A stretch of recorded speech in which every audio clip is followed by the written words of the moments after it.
کریں, جو پہلی دو حالتیں ابھی میں نے بتلائی ہیں وہ جیسا معاملہ کریں. یہ ہوا 3 حالتیں اس کی ہوتی ہیں.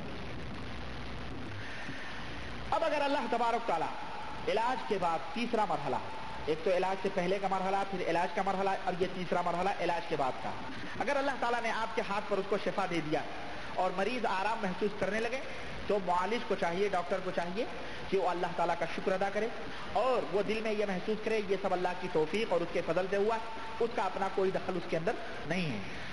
اور اس طرح سے اللہ تبارک و تعالیٰ کبر اور گھمنڈ اور غرور نہ کرے, بلکہ اللہ تبارک و تعالیٰ کا شکر ادا کرے, کیونکہ اگر وہ اللہ کا شکر ادا کرے گا تو مزید اللہ تعالیٰ اس کو تاثیر عطا فرمائے گا, لیکن غرور اور گھمنڈ کرے گا تو وہیں ہلاک اور برباد ہو جائے گا. اچھا, اب علاج ہو گیا مکمل طور پر. اب مریض یہ محسوس کر رہا ہے کہ ہم تو الحمدللہ شفایاب ہو گئے اور صحیح ہو گئے, لیکن وہ یہ سوچ رہا ہے کہ اگر پھر کسی کو معلوم ہو گیا کہ یعنی پھر اس کے اوپر جادو کیا جائے گا, اگر وہ یہ محسوس کرتا ہے, یہ سوچتا کہ الحمدللہ ہم تو صحیح ہو گئے, لیکن ہو سکتا ہمارے دشمن پھر ہمارے اوپر جادو کر دیں, تو پھر کیا کریں گے؟ ایسا ہوتا ہے. دشمنوں کو پتہ چل گیا یہ فلانے کے پاس گیا تھا اور الحمدللہ اس کا جادو صحیح ہو گیا ہے اور مکمل طور پر آ گیا ہے یا آ گئی ہے, تو پھر وہ دوڑ کے جادوگر کے پاس جائے گا, ارے رے رے رے اس کا جادو ختم ہو گیا, ٹوٹ گیا, ابے تو نے کیسا جادو کیا, صحیح جادو کر, صحیح جادو کر, پھر جادو کر, پھر جادو کر. ایسا پریشان کرنے والے کر سکتے ہیں. تو ایسی صورت میں اگر آپ کو خوف ہو, مریض کو ڈر ہو, تو پھر کیا کرے, وہ کیا علاج ہے, اس کا کیا طریقہ ہے؟ اچھا, یہ باتیں آپ کو دلچسپ لگ رہی ہیں کہ نہیں لگ رہی؟ آپ بور تو نہیں محسوس کر رہے ہیں بوریت؟ اے بولے بھائی, لگے بھی آپ بھی بیٹھے ہو, ہم ہی صرف بولے جا رہے ہیں. آپ کو بوریت تو نہیں محسوس ہو رہی ہے؟ الحمدللہ یہ وہ طریقے میں آپ کو بتلا رہا ہوں کہ انشاءاللہ تبارک تیر بہدف ہیں. یہ قرآنی علاج ہے, یہ کوئی للو پنچو اور پھتو اتو کے طریقے نہیں ہیں. یہ اللہ اور اس کے رسول کا طریقہ ہے اور قرآن سے مکمل ہے. تعویذ گندے پلیتوں سے پاک صاف رہنے کی یہ ہے بات. ہاں, اب اگر ایسی بات ہے تو پھر کیا کریں گے آپ؟ ایسی بات ہے تو مریض کو چاہیے کہ اپنے اس علاج کو خفیہ رکھے. اگر اسے یہ ڈر ہے کہ ایسا ہو سکتا ہے تو اسے چاہیے کہ وہ کسی کو نہ بتلائے کہ میں فلانے کے پاس گیا ہوں, علاج میرا ہو چکا ہے, میں صحیح ہو چکا ہوں. ضرورت کیا ہے بتلانے کی؟ لیکن بہرحال کتنا بھی چھپائے گا, بہرحال پتہ تو چل ہی جائے گا وہ, لیکن اپنی طرف سے وہ اس کا اشتہار نہ کرے کہ میں صحیح ہو گیا ہوں, فلانے نے صحیح کر دیا. کسی کو اس کی خبر نہ ہونے دے اور اپنے بچاؤ کے طریقے اپنائے. اور وہ بچاؤ کے طریقے کیا ہیں میں آپ کو بتلاتا ہوں. نمبر ایک, باجماعت اگر مرد ہے تو باجماعت وہ نماز ادا کرے. نمبر 2, میوزک اور گانے وغیرہ سے پرہیز کرے, بچے. نمبر 3, سونے سے پہلے باوضو ہو کر کے سوئے اور آیت الکرسی کی تلاوت کرنا نہ بھولے. نمبر 4, ہر کام بسم اللہ پڑھ کر کے کرے. کھانا کھائے بسم اللہ کر کے, کوئی چیز توڑے بسم اللہ کر کے, اونچے سے نیچے کودے بسم اللہ کر کے, یعنی ہر کام میں بسم اللہ کرے. اماں میں جائے تو بسم اللہ کر کے, مسجد میں جائے تو یعنی ہر کام بسم اللہ کر کے کرے. نمبر 5, فجر کی نماز کے بعد روزانہ لا الہ الا اللہ وحدہ لا شریک لہ لہ الملک و لہ الحمد وہو علی کل شیء قدیر 100 مرتبہ پڑھے. نمبر 6, روزانہ کم یا زیادہ تھوڑا 1 آیت 2 آیت 10 آیت 1 پارا پاؤ پارا جتنا اللہ توفیق دے قرآن پاک کی تلاوت ضرور کر لے. اور اگر ان پڑھ ہے, جاہل ہے بیچارہ, نہیں پڑھ سکتی یا عورت نہیں پڑھ سکتی, تو کسی دوسرے سے سنے, بیٹا ہے یا بھائی ہے, کہے کہ تو پڑھ میں سنتی ہوں یا سنتا ہوں. یا کیسٹ ہے قرآن کریم کی ریکارڈ شدہ موجود ہے الحمدللہ, وہ لے کر کے ٹیپ ریکارڈ میں ڈال کر کے بیٹھ کر کے اس کو سنیں اور کوشش کرے قرآن کریم کی تعلیم حاصل کرنے کی. اس لیے کہ قرآن کریم کی تعلیم حاصل کرنا, اللہ رسول کے دین کی تعلیم حاصل کرنا ہر مسلمان کے اوپر فرض ہے. صرف کیسٹوں کے اوپر بھروسہ نہ کرے, چلو بھائی کیسٹیں سن لو خلاص, نہیں, خود بھی کوشش کرے کہ تاکہ قرآن کریم جلد سے جلد سیکھ جائے اور خود پڑھنے کی کوشش کرے. یہ اور پھر نیک اور صالح اور اچھے لوگوں کی, مرد ہے تو صحبت اختیار کرے اور عورت ہے تو اچھے سہیلیوں میں رہے, نیک اور پرہیزگار سہیلیاں اختیار کرے. نمبر 8, صبح شام کے جو اذکار ہیں اسے نہ بھولے, اسے پڑھتا رہے یا پڑھتی رہے.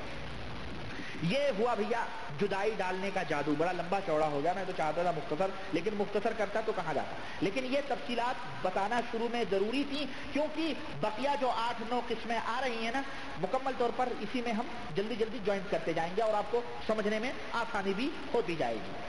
بات لمبی تو 11 بجنے والے ہیں، ہے نا، 11ویں شریف، 11 کا عدد بڑا بھیانک ہوتا ہے، 11 بجنے والے ہیں، کیوں 11 کے بعد ہی 12 آتا ہے۔ بہرحال میں آپ کو ایک نمونہ آپ کو بتلاؤں مختصر طور پر، اور میں اپنی بات ختم کروں، ٹائم میں زیادہ نہیں لینا چاہتا۔ جو لوگ اس میدان میں ہیں اور جنہوں نے یہ کتاب لکھی ہے جو میں آپ کے سامنے مکمل طور پر پیش کر رہا ہوں، ظاہر ہے یہ مجھے اپنا علم تو نہیں ہے، کسی تجربے کار نے یہ کتاب لکھی ہے، الحمدللہ اللہ انہیں جزائے خیر دے، اور اسی کو میں آپ کے سامنے معلوماتی انداز میں پیش کر رہا ہوں۔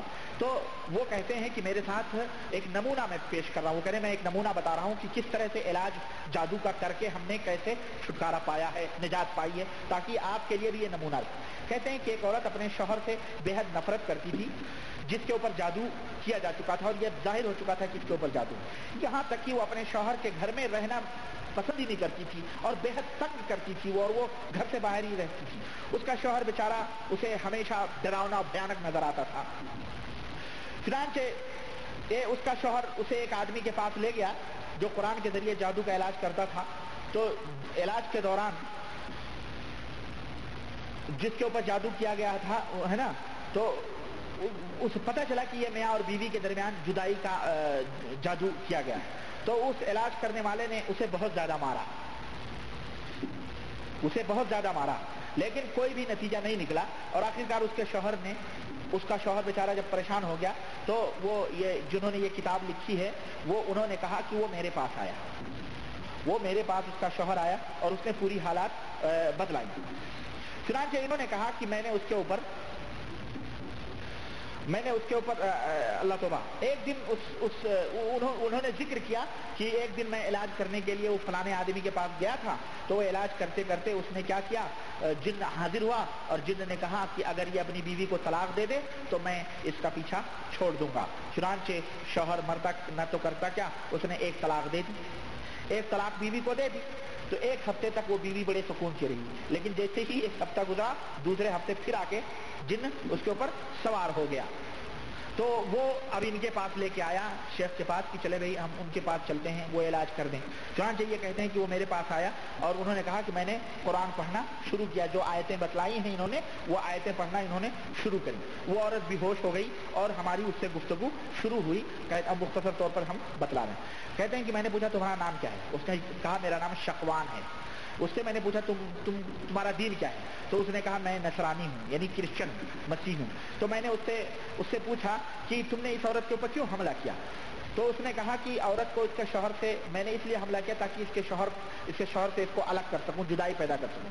تو میں نے اس سے کہا میں تمہیں ایک پیشکش کرتا ہوں، اسے قبول کرو، اگر قبول کرتے ہو تو الحمدللہ بہتر ہے، ورنہ نتائج جو اس کے نتیجے آئیں گے اسے بھگتنے کے لیے تم تیار ہو جاؤ، میری ایک پیشکش ہے وہ قبول کرو۔ تو جن نے کہا تم اپنے آپ کو پریشانی میں نہ ڈالو، مجھے اس عورت سے نہیں نکلنا، تم کیوں پریشان ہوتے ہو؟ میں اس عورت سے نہیں نکلوں گا، میں اس کے اوپر سوار رہوں گا۔ اس سے پہلے بھی اس کا شوہر بہت سے لوگوں کے پاس اسے علاج کرانے کے لیے لے جا چکا تھا۔ اس جن نے کہا بہت لوگ علاج کر چکے ہیں بھائی، تم کون سے کھیت کے مولی ہو، پریشان نہ ہو، ہم اس سے نہیں نکلنے والے۔ تو میں نے اس جن سے کہا کہ تم نے ہماری پیشکش تو سنی نہیں، پہلے نکلنے کی بات کہاں کرنے لگے؟ میں تمہیں اس سے نکلنے کا حکم نہیں دے رہا ہوں کہ اس سے نکلو، بلکہ میں تمہیں ایک پیشکش کر رہا ہوں، ایک بات تم پہلے معلوم تو کرو میں کیا کہنا چاہتا ہوں۔ اس نے کہا اچھا بتلائیے کیا آپ کہنا چاہتے ہیں؟ تو انہوں نے کہا کہ میں نے کہا کہ تم اسلام قبول کرو۔